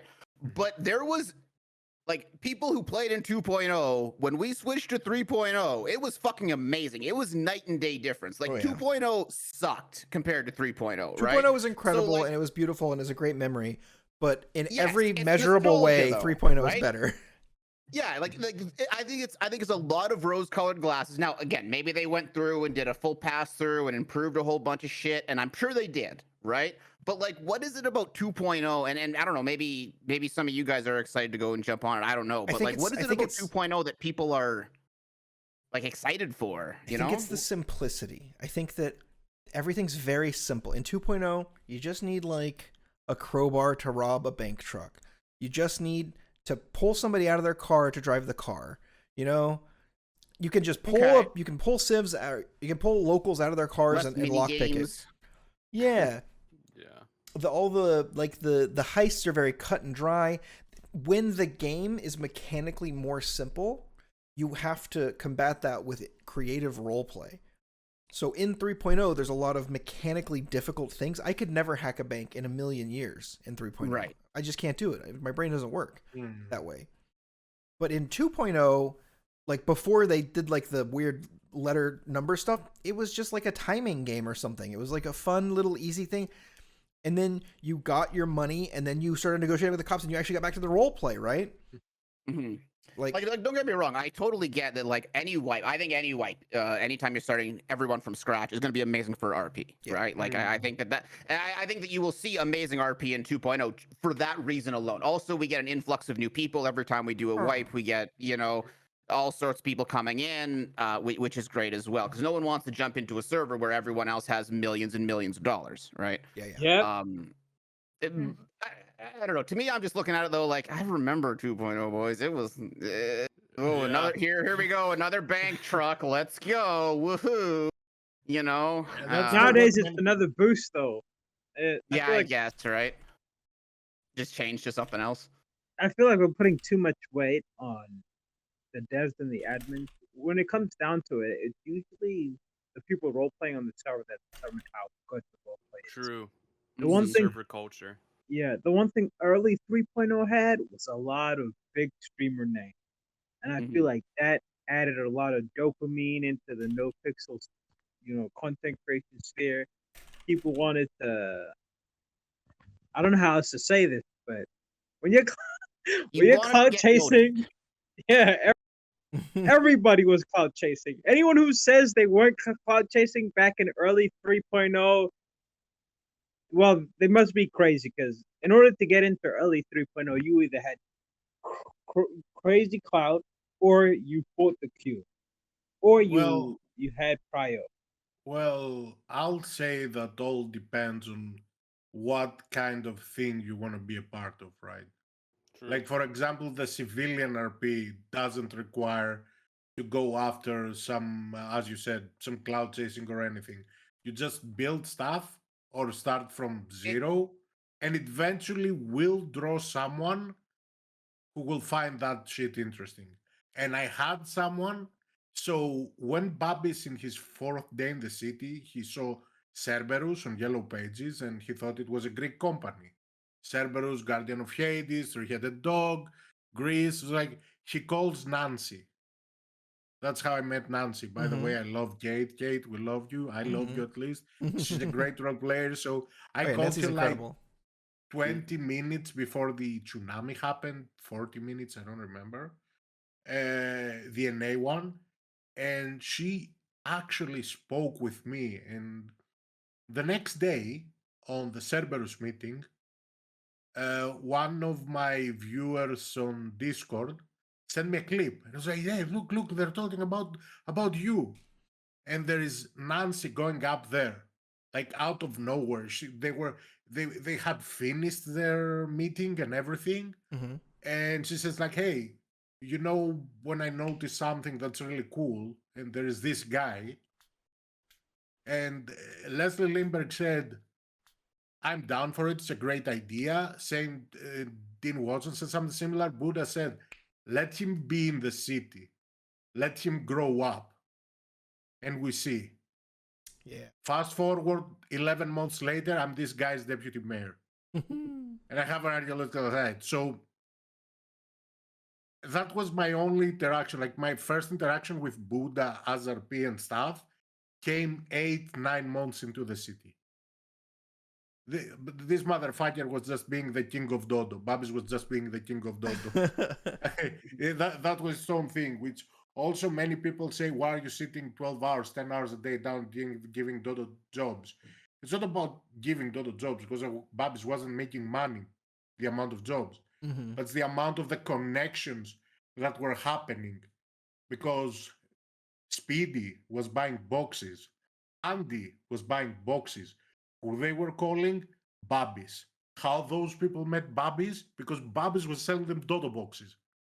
And in the end, when the RP started flowing on with the dig set and everything, Babis had numbers to call people when he was thinking maybe those people will fund the thing he was doing. In the end, no funding was needed, but still, he brought them there and now they know him by his name. Mm-hmm. And they call him for something stuff. So, depending on the RP you want to do, the cloud will find you. Even, yeah, maybe in the start, everyone's going to be like, because they want prio and stuff. I got my prio 3 months into the city when the dig site wasn't even open. It was just a table, some stuff left and right, and then uh, Saab told me like, "What you do here is wonderful. What's your train ticket?" And that's how Babis got prio back then. Mm-hmm. That's great. And yeah, it's like people will find you if you do that. Like if people who can see this thing. And yeah, guys, as many know, I along many great role players, other fantastic role players also don't have prior right now, but it's about the thing will find you. You don't have to go crazy and be like, oh, I need to go this, I need to go find someone and just be funny or just that. Just do your thing. Yeah. Even if it doesn't look, just everyone wants to be in the NA for their reasons, right? Mm-hmm. Everyone wants to be in the NA storm because everyone is there. But why don't you try and build something if you can when you wake up, right? And because the time difference for me, the tsunami is 9 a.m. and 9 p.m. So I can be around the full AUEU tsunami. Mm-hmm. To start building something when you can be in, and believe me, eventually people will see how good you are and you're gonna create your own thing. True. Yeah, that's really well said, my friend. Heck yeah. I had a question, Mr. Babs. I'm calling you Babs. Zag. Just call me Babis. No, I'm calling you Zag. Okay, I'm doing it. I'm a self-insert man. I use my name as my character. Earlier, you mentioned if Babis got his museum and his dig site, he'd kind of have everything he ever wanted. Mm-hmm. Sometimes people say the only time they would perma their characters is after they accomplish all their goals. Do you ever see yourself permaing Babis? Whether for good reasons or bad ones? Find out in RP.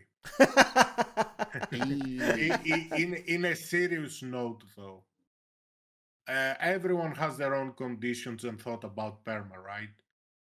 Ideally, I would want Babis to do more stuff in 4.0 and everything. Mm-hmm. But if I feel Babis's time will create more roleplay for others,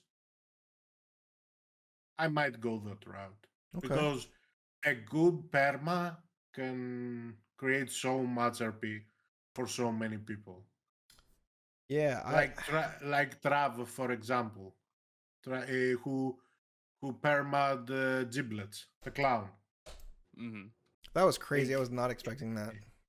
Yeah. When I heard OOC that his perma condition is to die from Barry Benson, his hero, I was like, what the fuck? But it's really funny to see how the conditions people have set will lead to something like that, and all of that from great RP. The guy Giblets was a great character, and yet he perma'd him. I mean, he has other great characters also, but permaing a character, especially for some of us who are only playing one character because we want to focus on that thing. Mm-hmm. I'm a one character Andy, what can I say? It's really special for that to happen. Mm-hmm. And as long as after you perma, your head is in a clear space, right? True. Because when you invest emotionally on a character, because this is a part of yourself, if you want or not. Yeah, it's a video game character, but you give that character traits you either have or you wish you had. It's kind of, it's an emotional end, and if I can get an emotional end for Babis that could satisfy me, yeah. Okay. Who knows? Maybe the a puppet master will die. good damn Wait, answer. Dude, that's so funny. Right on. Good answer. Yeah. What about you guys? Any other? Because I think personally, I'll go real quick. I think that if you have a character that is kind of your business, if your character and like your channel are the same name, you probably shouldn't perma that. Like, I really don't ever see Buddha permaing Lang unless he's like, all right, boys, that's it. I'm done with role playing. I don't want to do it anymore. I love you guys. Peace. Right? And then you get like a cool end to the character. He's not just leaving. You get like a nice, tied off with a nice ribbon, and then you go. But you never know. Maybe it turns out that your Steam account is worth, $50,000 or whatever, and you have to perma your character. But in a rundown motel room. Yeah, exactly. I think Buddha is one of the people who wouldn't mind permaing his character without, because he will give his character a perma that could actually be crazy roleplay for everyone else. I could see it. He's been doing it for long enough that I could see him being like, "Fuck it, I don't care. I'll make a new character." It's Buddha. Yeah, there's no character he could play that wouldn't immediately be one of the most popular characters on the server, right? Pretty much. Yeah, I think that's a lot of people's fear with a perma is like, I already have this character that's well established that knows these people. Now I have to start from zero and build that up again, right? But I don't know. Like I'll say like Titus, because he's my main or whatever. Would I perma him under the right conditions? Sure, but it would be pretty substantial or whatever. Every other character I play, I have perma conditions for. Absolutely. Oh, okay. Yeah, Bob is it's like as he said, like when you have that one character, not necessarily one, but that one character that you've been giving so much blood, sweat, and tears, you're gonna be like, fuck, is it time? This is what you ask yourself every time something happens. Like, is it the Yeah. time? But you're not I gonna mean, ask yourself the time. Sorry, you're not gonna ask yourself the time. When yeah. is the time? You're not gonna ask yourself, is it the time? True. I mean, I still roll dice every time Titus goes down. Am I ever going to actually perma him depending on how those dice roll? Right now, perhaps not, but I still like to still roleplay consequences of my character, a judge, going down, right? Like if Yeah. someone puts him down, I go to the ICU for a few days, regardless, right? Now the character's got to this point with this whole were chicken thing where I don't actually have long-term injuries anymore because of were chicken, I guess. Do you have a were But chicken it's healing still- factor? Is it your there's healing an clucter? amulet that Your he's healing got clucter? now. So right now, I mean, meta unlock is Titus walks around with this amulet that he's found. Okay, so I'm when stealing I it. decided I'm taking it off. I was, Same. honestly, I want someone to steal it. I want that RP. Someone needs to take it. Okay, but basically the idea is Apollos one, who plays what's his fucking character right now, Sloan Kelly. Sloan. He is I basically gave him like, go be the DM for this storyline for me. Like, go do whatever works, right? And he has done some amazing work for my character creating the storyline. And so he got he did like a whole video origin backstory on YouTube and stuff. I can send it to you guys if you want. It's pretty cool. But long story short, there's this amulet that Titus has now gotten, which is both suppressing his like the were chicken doesn't, like, before we were RPing, like it would come out and Titus would like transform, quote unquote, not remember what happened and this sort of thing. And now he has this amulet that keeps the were chicken inside, but it's also providing some like regenerative kind of abilities and these sorts Sure. of things, right? So That's fun. I'm waiting for when someone takes it, and then I don't exactly know where the RP is gonna go, but like I'm obviously not gonna take the character down a path where he's gonna lose his bar at this point in time, right? I just see you like being caught on Mount Chiliad in your underwear with a chicken head on. That's pretty much it. Yeah, like I mean, so Titus, I also always have the map. It's the shitty rooster mask, right? But it's about the only thing that I can actually use to have the character signify that he's transformed or whatever, right? But I always carry it around, and I'm always ready for when it happens, right? So yeah, I mean, I'm waiting for someone to take it. I can't, and I'm at the point now. I'm not even hiding it anymore. I'm just like, yeah, I'm a were chicken, yo. Right? Like I'm just waiting. I'm just giving everyone the fucking meta unlocks and whatever. I'm dropping these little fucking feathers and bones everywhere, and I don't know. I actually a lot of saw fun with them. it. I saw Yeah. them one day, but and Titus was like, don't worry about it. Just don't worry about it. What the fuck? That's great. I don't know. I'm just embracing the storyline and having a lot of fun with it. I put up little shrines everywhere and stuff like that, right? Mm-hmm. The thing I personally like, if I can, like a dream, right? Everyone has a dream. My personal dream is one day maybe to make it to the point of being allowed to use the admin menu for a couple of storylines in the dig site that I That would have. be sick. That would be sick. Because it really requires the help of either an admin or a dev to be around, because Babis is not immortal. So even if I dress something and try to do something down there, the moment I get shot, it's kind of game over. Right. And I don't want to have a gun to shoot people because of the RP, because if I shoot them and then I get caught, then it's like I have built a couple of storylines that would require some help of an extra person that won't die. Mm-hmm. We'll see. But eventually, yeah, when I was thinking of going for an admin on 2.0 to apply for that, I was thinking more of I wish they open for 3.0 also.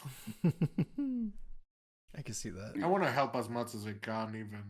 Well, and that's where I think our admins do awesome with that. Anytime you see like Toby or Nikes or whoever, I'm sure there's more, but like those are the ones that I see more often than not in the, when I'm not. Although you mentioned devs now, not admins. Oh, sorry, devs. Sorry, my bad. Yeah, you're right. Devs, not admins. But like, I love how much they add to our world and just go and do amazing RP. Like what they do for like people like Kyle and those guys. Fantastic, fucking fantastic, right? Yeah, you should have been in the dig site day one. I wish I was, honestly. I don't even know. I think honestly though, that was I think when I wasn't playing much at that time. I can't remember exactly where we were in Titus's storyline. I probably wasn't in the DOJ at that point, so. Wait, So was day the whole was day one that it was officially open the day that I was there with all the grenades and everything? yeah, it was the day that Oh, I was there for day one. Yo, let's the go. exercising. You Yeah. were there for the exercising of yourself, where Pred was like, Yeah. okay, we're gonna say Nova by shooting John Hydra to exorcise that demon from Nova. Meanwhile, Nikes comes and then explosions, ring fires appearing. So at some point, Nikes goes on the OOC chat and he was like, "Yo, Zag, are you okay with what's going on? You want me to turn it down?" And I go, You're on like, OOC, hell no. "Give it more, give it more." Yeah. So much fun. Like, even those small details, like, I mean, those weren't small details. It was crazy shit going on there. But it was like so much fun that they came down. So the amount of love and respect that I have for every single one of our devs and admins is like crazy. Just crazy. Mm-hmm. I also actually Titus's Where Chicken Origin is also from the admin panel. That was Wayward, being the little chicken Yeah. guy and attacking. So like Attacking, it's great what they add. Yeah. What's her name? Kiva, right? I think he was just kind of like haunting the city hall, I think at the time or something, and I can't remember exactly what led to exactly. It might have been Kiva. It might have been someone else. I'm not 100% sure. I all I remember is that it was Wayward on the character. I know Evie was there on Weston. That's about all I really remember. It happened a long fucking time ago. It was something that I didn't really go out of my way to make my character's storyline until just recently, though, probably the last 6 months, since I've kind of because I took a while that I took a break and then I kind of came back, right? So Yeah, dude. How do you guys feel about this? Is interesting because I feel like very slowly we've gotten more comfortable as a role-playing server with Supernatural RP, and I like it. I think it's fun. You're gonna make the question, right? But yeah, you're gonna make the statement about Norman Bones. Yeah, so Norman. when it comes to Norman, when it comes to how much is too much? Are you guys happy with it? Do you think there should be a limit? Where do you guys fall on this? I'll tell you my opinion about this because Babis is part of the Norman arc. Okay. So I understand the point of view because Norman was requiring the supervision of a dev. Okay, I didn't know that. Teleportation. God mode. Like, Norman was a being that couldn't be hurt under certain conditions. So imagine if Babis was pulling the katana and slicing him down. Plus everything, the weather changes. Mm-hmm. And stuff like that. I don't know what are the limitations of an admin menu, but I know that I've seen the admin menu in Spain and how it works, and I know for specific stuffs are even limited for the admins in Spain. You need the dev menu to change the weather, put the fog, change everything, stuff like that. So I can understand the thought of, unfortunately, plus the amount of traction that Norman got when it was supposed to be just an evil presence. Suddenly, there was fog and people were running to the lighthouse to make a deal. Right. A good arc is as good as its ending. Okay. I agree. I'm sad with Ziggy because I know he had crazy plans for it, but yeah, at some point he wanted to make everyone happy. And imagine him writing 50 different ending for 50 other characters. Like, you can't give the responsibility to or the burden to one person to work so hard for everyone else. Mm-hmm. Yeah, I think the issue with Norman became the scope, right? Too many people involved. If it had been reduced to like, to 10 people, to what it was, right? to what it was, to what it was. Mm-hmm. Just say what it was. Like, we all know how Norman was tied in and whose demon was, but eventually it became like if it had stayed to the arc with Cleo, Pez, Cody, Dundee, and the BBMC. I think that was, the part that it was until Pez's slash Cody's blood out from the BBMC, which then it started becoming, more people going there and getting introduced through other means and everything. So yeah, like it was crazy until the point that it became way too crazy, I assume. So he was asked to wrap it up because of. Mhm.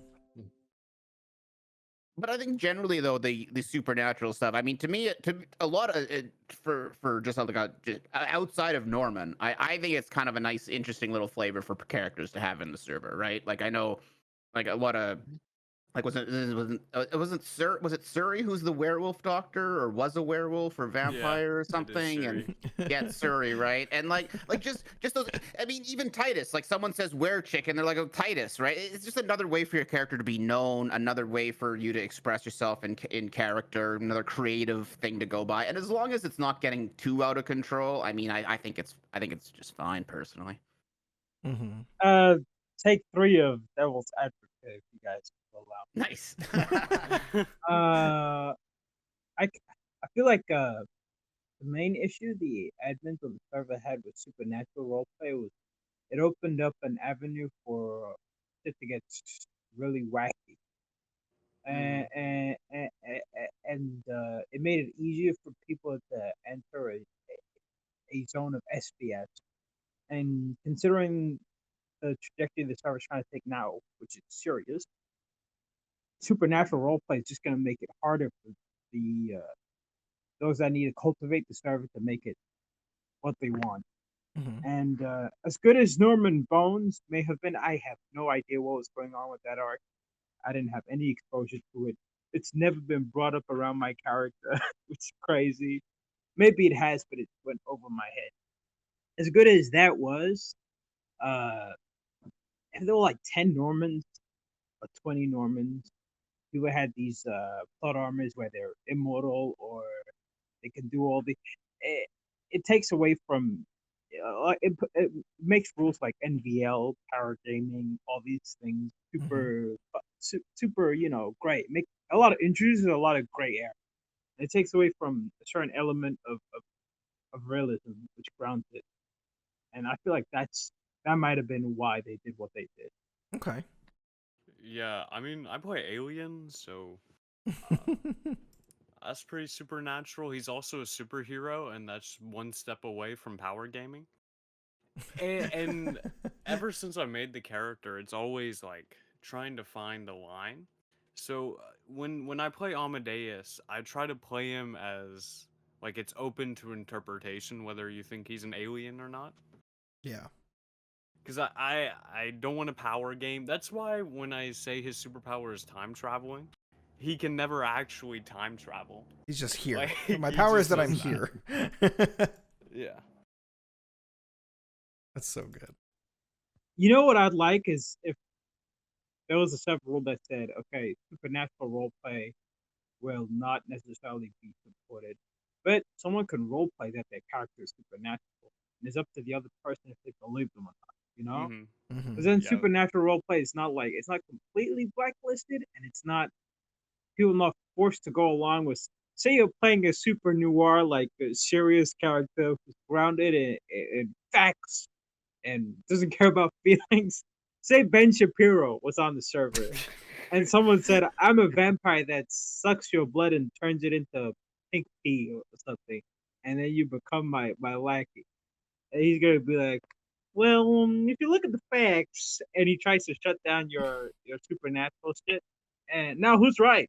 One person's being denied his character trait, and the other one's being denied his quote unquote realism. You know, that was a Right. weird tangent. I don't know where I was going with that, but if that makes sense, I guess. But I No, mean, no, I like, No, get I you. the thing totally about agree. I totally agree. Because sorry, I'll let you go, Oh, go. Wetbo. Yeah. But just quickly, I totally agree with you. 52.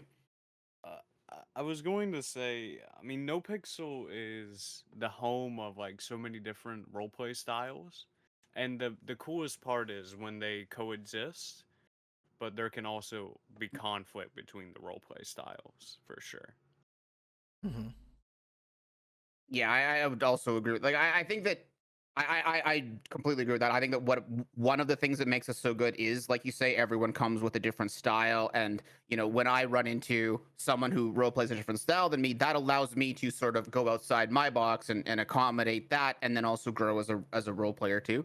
And I completely agree with 52 as well, in terms of like, we have the culture in our server of like, it's not, there's no consequence for everyone. There's certainly consequence for everyone, but we have our hospital role play where everyone just gets shot and then they're good to go later on, right? People get tortured and they have some scars and that sort of thing. But if they really want to go down the RP path, they can probably find a way to get that fixed, or a bionic arm, or so I think that there's a balance to be struck between both not exerting too much power over somebody else's character and the actions that they can take, but then also allowing people to develop their own storylines and their own consequences. And I think that it kind of go into, yeah, like I think the supernatural and that sort of stuff is okay in terms of like, not to the degree that Norman went to. Norman was a little above and beyond. There was a lot more happening there. To me, if it's just a thing of, oh, it's a character trait, and I kind of keep that within my little social circle, and maybe we have a storyline or something about it, but it's not affecting the whole server, I think it's okay. Yeah, I think that's a great way to put it. Like, especially if you have some weird freaking role play with somebody who's super down for it, like, keep it between you guys. Don't make it turn into the whole server thing. Don't start twatting out weird pictures of your transformation and stuff. That can make it, other people can be having like serious relationship RP and they're like, oh yeah, aliens are attacking, I guess. Like, let's get back to the argument. I'd actually find that shit funny. Well, of course it's funny. It's hilarious, but at the same time, it's like, is that what we want to be? Not, you know, like, not to be dramatic, but like forcing on other people, you know, like. Oh, I love the chaos. I live for it. Well, that's good. Because I play Party Hardy as like a complete skeptic. Yeah. And then Amadeus is just like, I would say, my most supernatural character in that sense. Mm-hmm. I mean, that it's different crowds. Like, I interact with the guild on Amadeus. I interact with the HOA more on Amadeus. While Party Hardy, I'm doing like business RP and all that stuff. So it's like a completely different crowd of people. It all depends on what you want to do on the server, as long as you don't power game or try to Sure. go over people, you know. Yeah. I've seen some crazy stuff. But that's really, like he was saying, the cool part about Nopixel is you have a lot of freedom to do whatever you want. And I feel like the server culture needs to go in more of that direction, where they realize, hey, we can make stuff happen on our own. We don't always need money or someone else to help us. We can make stuff happen through roleplay. Mm-hmm. Yeah, you're like the king of making stuff happen without resources, basically. I don't know how you do it, but you're just like so confident in your like pursuit of good roleplay that people just like follow along as just, you know. Plus, it's Party Hardy. I've seen the worst of the worst. Oh, I'm sure. over the years, but then Yeah. I'll be running around and I'll meet like a guy first day in his city, and he's an awesome role player, and I help him give him his start. Mm-hmm. You know, that's the cool part about how many the characters I play. How many first time like you know how people come in and they have like $5,000 and they're trying to do something, they're like, yeah, I really want to be a tow truck driver. Like, I've probably bought, I don't know, 5 or 10 tow trucks, or you used to be able to get like a cab for $5,000, I think.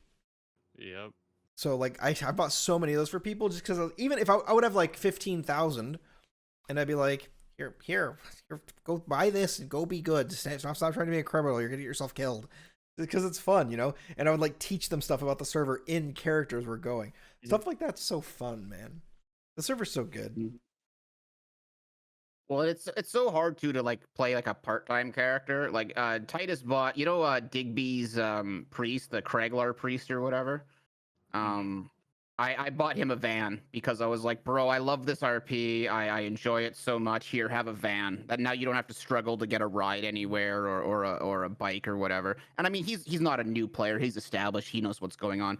But like, I don't know. I that is the one nice thing I do like about where the economy is at now is I can just say, oh, I have all the money I need here. I'm gonna enable this other person's roleplay. Right. That's the one nice thing I feel about the economy. Mm-hmm. Yeah, that's nice. Like, having a lot of money is great. I don't like having a lot of money because I feel like it makes me make poor roleplay decisions sometimes. When I have a lot, I get very, like, I'm like Smaug, you know, I just want to, like, hoard all my money. And I'm like, I don't want to spend any of my money. But when I have no money, I'm like, fuck it, let's go do what we have to do to make something happen. And that's when you, like, go beg for favors and ask people if you can do work for them and try to find interesting ways to roleplay. It's like, the less you have, the harder you work is kind of how it feels. The better the RP. I agree with that, too. I'm the opposite. The less I have, the less I want to try. True. Like, if I don't have shit, I'll probably hop. If I have something, I'll weaponize whatever it is I have. To greet someone. That's too funny. All right, boys, about time to wrap it up here. I just want to say thank you, Voladin. Thank you, Webbo, for coming on as guest host. Really appreciate it. 52. Good for nothing. Worthless. With your damn cell phone camera. Is your arm killing you? Yeah. Actually, you guys want to go for another hour? You guys want to do another hour? You know what? I can take it. It ain't shit to a guy like me. No, thank you, boys. Appreciate you. 52, thanks for coming on, even though your computer's been in the shop for 7 freaking days. You should probably make sure your community knows so they don't disappear on you. They know. Okay. They know. And this man has one of the loyalist viewer bases I've ever seen. I don't understand it. He just abuses them, and they come back for more. Mistreat them. You mistreat them. All That's what they're used to, probably. That makes sense. And of course, Zach, dude, thanks so much for coming on. Really appreciate you. This was your. I didn't want to embarrass you. This is your first podcast ever, right? Mm-hmm. Mm-hmm. Well, hopefully people see how cool you are and how many cool stories you have, and they invite you onto other podcasts. I don't know any other active podcasts for Nopixel going on right now. Yeah, Solo at least one. none as good as this. Well, true. Oh. This is a peak, okay? Who else was you saying, Weppo? There's Zolo. I know. There's a few. I know there's but some. most I of know them there's some just like fall half apart. podcasts that are they're like live streams where they'll like chat about the server, but they're not like regularly scheduled, like uploaded to Spotify podcasts. Yeah, I think this is the only one that's like that. You can edit this out, Hydra, but little I won't. inside a secret. I feel like what's allowed this to go on as long as it has is 2 things. One is that there's more than one host. It was Trump. It was Trump's all along. It was Trump. We're fine. That there's more than one host, and the second thing being that we don't stream it. You know. Yeah, I really think stream it, being so offline is such a. Of course, it's worse for viewership, Mm. but I feel like it's just a better show. We're able to really talk, and that's what I say to everybody. I say we always do it offline. It's just going to be a better show. Even when like Troms was doing a subathon, we did it while it was live, and we didn't really read his chat very much, but it just felt so disruptive. And don't get me wrong, the chat like asked great questions. It was really fun, but it just the vibes like weren't exactly the way that I like them to be. I think that when we're like this, we can all we can think, we can ask each other questions. There's no pressure. If you say, and there's this thing in the Nopixel community where if you misspeak one time and the wrong person hears it, or the right person, depending on the context, hears it, that might be your last day on the server.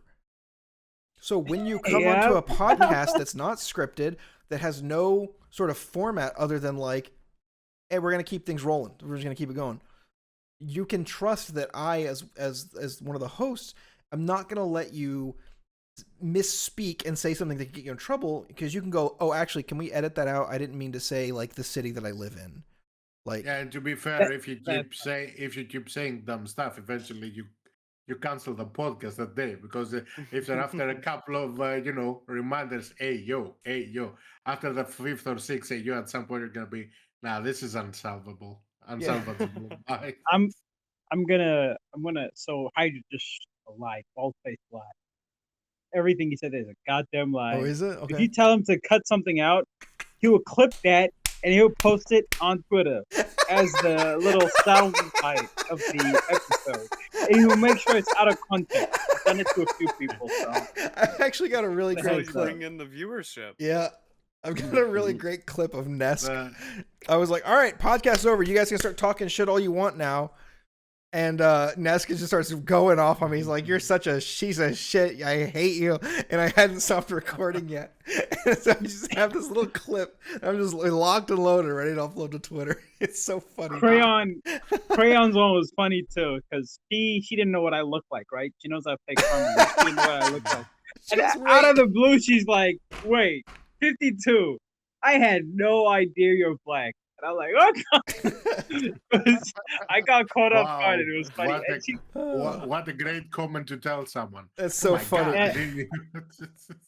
And it was posted on Twitter out of context. And that last part, the part where she says black, he bleeped it out. So she could be saying anything. I mean, the reaction, I don't know if the reaction was in it. That was probably the best one. That's a good one. But since regarding RP and stuff, right? Mm-hmm.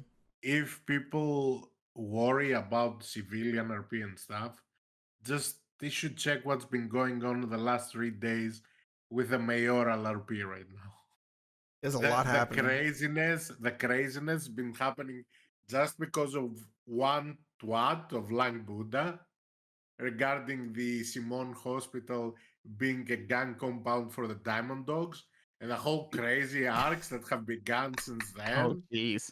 It's like so much good. Like since Buddha doesn't stream the amount of crazy hours he used to be, everyone says that the RP and me RPing with him, right? That shit is on fire, man. Like there's no dull moment, but that's the good thing, right? There's a huge difference when you RP for 4 to 5 hours and you RP 12 hours a day. Like True. Eventually, like I was remembering the times that I was watching, like the casino, for example. God, at some point it was mentally exhausting even for me. I was like, they're not gonna open the door, will they? They're not gonna. I just fight it. It's 3 a.m. I'm gonna go to sleep. And the serious thing, a hot take, because I can't, there can't be a Okay, last minute a hot take. podcast with a hot take, right? Guys, I'm not an archaeologist. Oh my God, he's not an archaeologist. Get out of here. Get off the podcast. Oh, Disgusting. God. Disgusting. Yespixel, number 33. Disgusting, this guy. Can't believe this. Can you guys believe this? Nah.